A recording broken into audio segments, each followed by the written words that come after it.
Good morning, Nachum. Good Shabbos, everybody. Tomorrow we have the privilege of reading Parshas Beha'aloscha.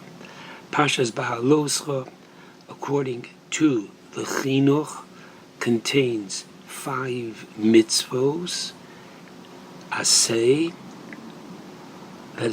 3 positive, ushtayim mitzvos los asay, and 2 restrictions. The total of 5 mitzvos, 4 out of the 5 deal with Pesach Sheni, the 5th one with the Chatzotzros. If you ask me, going through the parsha carefully, it is nothing less than a roller coaster. The first part of the parsha is summarized by 2 words, the 2 words that Moshe pleads with his father-in-law and says, join us. But he doesn't just say, join us. He says, no simanachnu. Whoa, we are traveling. We're going. We're about to get on, quote, the train. Join us. Get it on. Come with us to the promised land, and it will be good for you. This is found in Perek Yud, chapter 10, in this week's Parsha of Beha'aloscha, and it's found in Pasuk 29. Okay? And L'cha itanu, come with us, ve'tavnu lach, and it'll be good for you, because Hashem has promised good for the Jewish people. And it goes on to say, Moshe repeats it again, and interestingly, the Torah doesn't tell us in the end, does Yisro come, does he not come? However, this is followed immediately by Vayibin Soah Aron, the verse that we recite, that when the ark would journey as signified by the cloud of Hashem above, moving, that is when the Jewish people moved. And at that time, Vayomer Moshe, Kum Hashem v'yafutzo yevecha, v'yanusu misanecha miponecha. We're all familiar with this every time we take out the Torah. And the next verse, Uvenucho Yomar, and when they camped, when it rested, the cloud, they said, Shuva Hashem Rivavos Alfei Yisrael. Return, Hashem, among the many thousands of Israel. Now these 2 verses we know are bounded in every Torah and in every Chumash by the inverted nuns. Take my word for it. The nun in Hebrew has a numerical value of 50. If you count 50 paragraphs back between psuchos and stumos, you will find yourself properly in the 2nd chapter of Bamidbar, where the Torah is describing how the Jewish people traveled, which camps.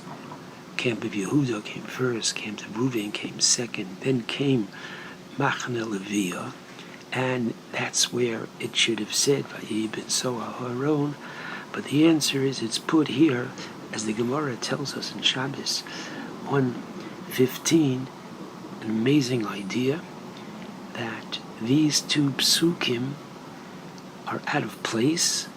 In the future, they will be in Parshas Bamidbar. Whoa! So not a letter of the Torah will be missing, but we will be getting out of shul. 2 minutes earlier on Parshas Beha'aloscha, and 2 minutes later in Parshas Bamidbar. There's a lot to be said about that. The rabbi is telling us that the Torah did not want to put one next to another, a Puranus, a tragedy next to another one. There's so much to talk about here, but I would like to talk about the following. So the whole roller coaster is the first half of the Parsha is we are moving towards the promised land.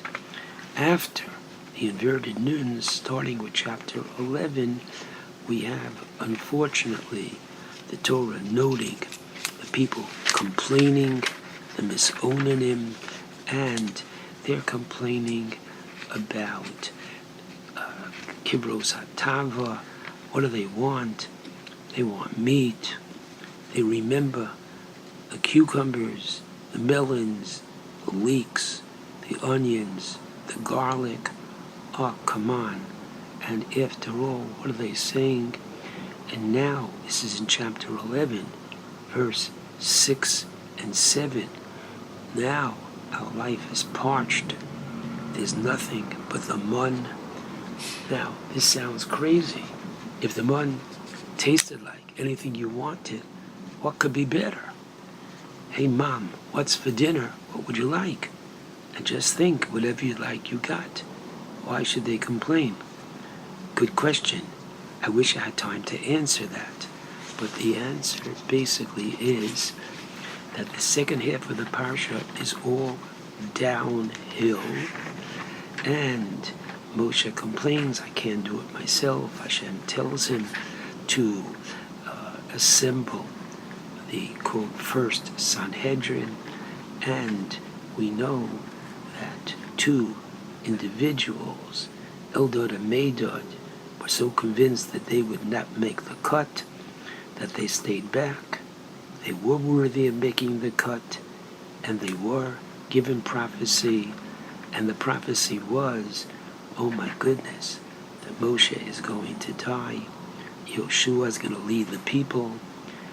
Zipporah, having heard this, instinctively said, and overheard by her sister-in-law and brother-in-law, by Zipporah, Moshe's wife, Aaron, Moshe's brother, she overheard, or they overheard her saying, oh my goodness, I'm afraid for your spouses, because Moshe separated from me.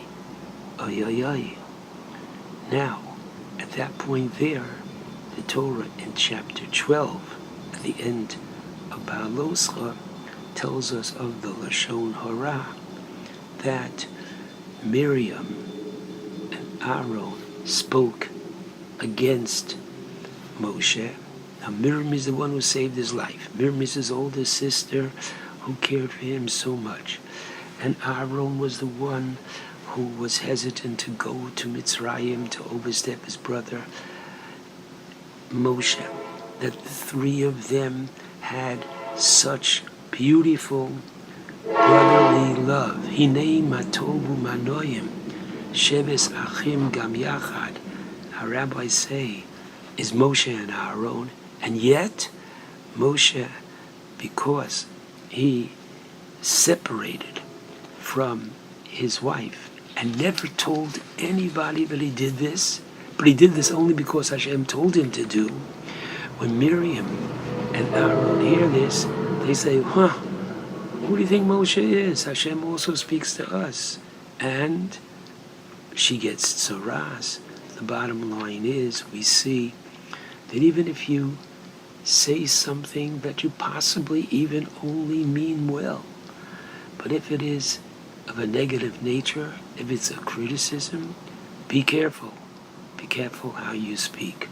The bottom line is, as I said, the Parsha begins going up and the Parsha ends on a down, only to be followed with next week's continuation of Shlach, the Meraglim, which culminates in their spending the next 39 years in the desert. I'd like to focus on one very famous verse, and that is in chapter 12, Pasuk 3. The Torah tells us, do you know who Moshe is? Says Hashem to Aaron and Miriam, Yoish Moshe, Onav Ma'od, the man Moshe was exceedingly humble, Mikol Ha'adam Asher al Pnei Adamah, more than any other person on the face of the earth. Now, listen carefully.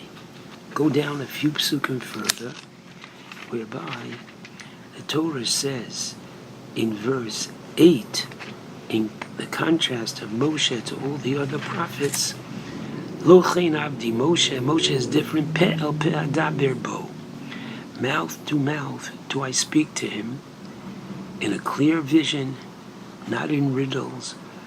So why were you not hesitant and afraid to speak against Moshe? Asks Hashem to Miriam and Aaron. Now wait a second.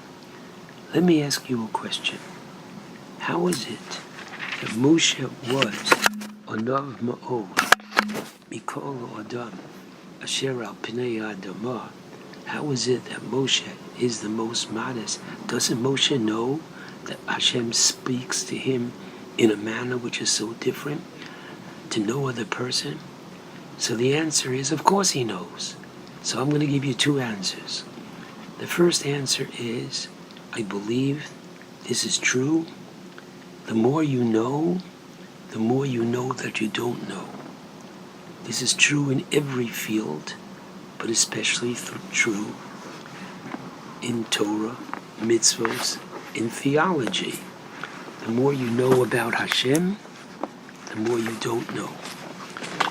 And now I'd like to share with you a beautiful machshava of the Sefer Darchei Musar, written by Reb Yaakov Naiman, Zechet Tzadik Livracha, who says the following. It's really based on nature. What does that mean? We know that man is comprised of body and soul. This is very clear from the beginning of the Torah in chapter 2, where the Torah describes how Hashem makes man. He forms a form out of the earth, and then he breathes into that form Nishmas Chayim, a living soul. Now I ask you, or I'm not asking, I'm telling you, the rabbis teach us, Man Denofik, the one who blows, Midilei Nofak, he blows from within, meaning the soul that Moshe received, that Adam HaRishon received from God, was entirely pure. Hashem is pure. The soul is pure. The only issue is that the soul was put into a body. And as the Mesilas Yesharim writes at the very beginning, what's the purpose of man in this world? La'amod b'nisoyon, that you should be able to resist and overcome temptation. Everybody has temptation. You shouldn't think that individuals who are most outstanding, and the list goes on and on and on, starting with the Vilna Gaon, and going to the Chassam Sofer, and going to the Chafetz Chaim, going to the Chazon Ish, going to the late Lubavitcher Rebbe, going to the Rav. All these individuals were born with a Yetzer Tov and a Yetzer Hara. The more a person focuses on his Yetzer Tov, the more his good overcomes his challenge, and everybody has different challenges. Yours are different than mine, and mine are different than yours, but everybody in this world has challenges, and the more, so I can't talk to you about your challenge because I don't know. But if you are listening to me, you know what your challenge is.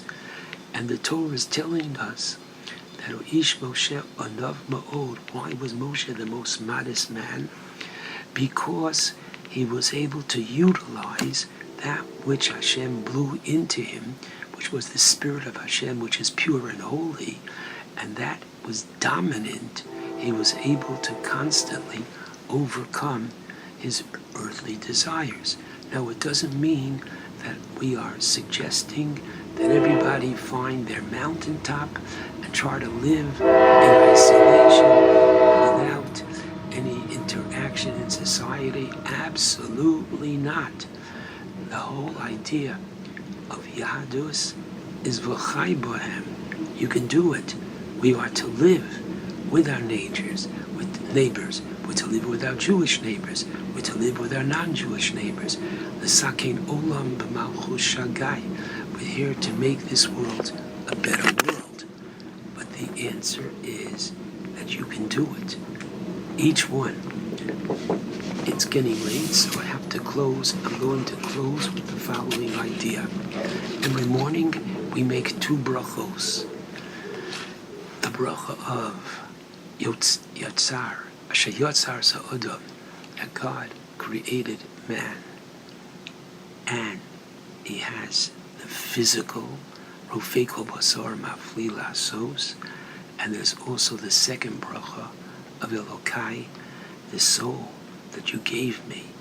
We each have the body and soul. Believe it or not, we each have this struggle. I wish everybody, number one, the realization that you have this struggle. Number two, that each and every one of us, on our own way, realize that we have the capacity to take the pure soul that Hashem has given us and have that constantly struggle, but dominate the negative that is in us as well. Shabbat Shalom to all.